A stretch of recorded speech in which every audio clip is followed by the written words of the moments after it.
bentornati al presepista. Oggi vediamo e vi insegno a fare il muro di cinta della nostra cittadina.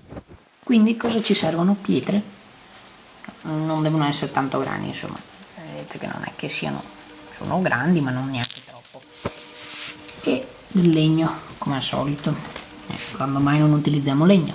Quindi con della colla andiamo, prima a unire, poi a incollare le nostre montagnole, rocce. Insomma, qui dovete stare voi a cercare la condizione di equilibrio. Poi in seguito incolleremo questa che sarà una delle nostre porte, i merletti, fatele come vi capita, perché a parte che non c'erano in quell'epoca, ma comunque non è che devono essere precisissimi. E così andremo a fare una porta incollando i massi in questa maniera, e andiamo a fare incollando tutto un muro di cinta.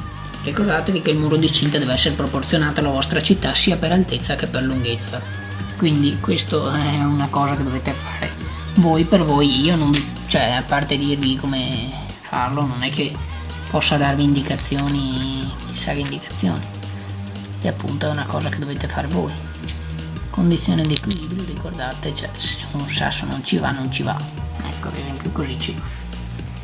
E andate a fare così, evitando troppi spazi di luce, perché poi questi si vedono, quindi evitateli.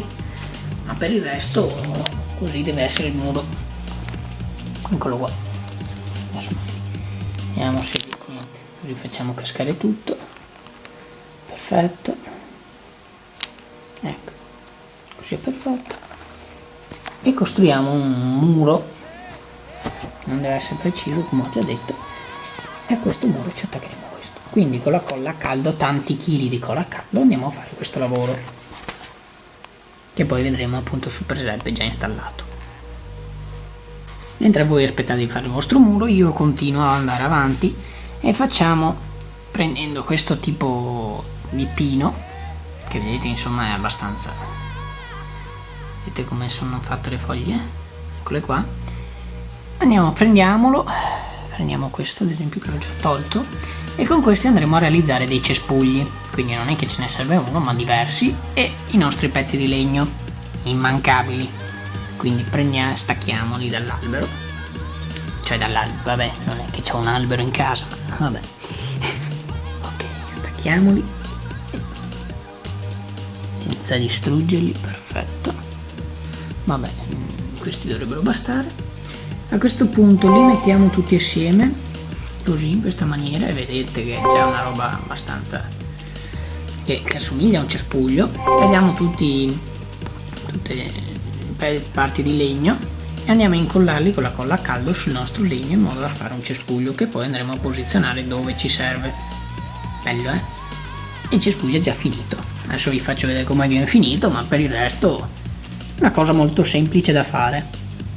Ecco, come vedete abbiamo tagliato le punte di legno, e come vedete eccoli qua i nostri cespugli finiti. Andremo a posizionarli poi dove ci servono, carini, bellini, e poi si possono mettere appunto dove più ti servono, anche dentro il presepi che vedremo dentro casa, perché questi tipi di cespugli non è che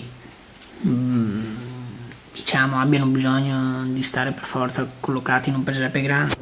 Possiamo anche farli in dimensioni mignone e quindi metterli dentro casa, ma questo è un altro episodio che vi farò vedere più avanti, ne parliamo adesso. Ad esempio anche questo cespuglio vedo che ci sta molto bene. Andiamo ad esempio sulle nostre mura, mettiamo là, bellino, ecco, vedete, utilizziamolo già subito, oppure davanti a una casa, in questo caso sì, ci sta bene. Ecco. Quindi potete farne quanti ne volete, tanto io non vi controllo, non vi dico niente su. Eccoli qua.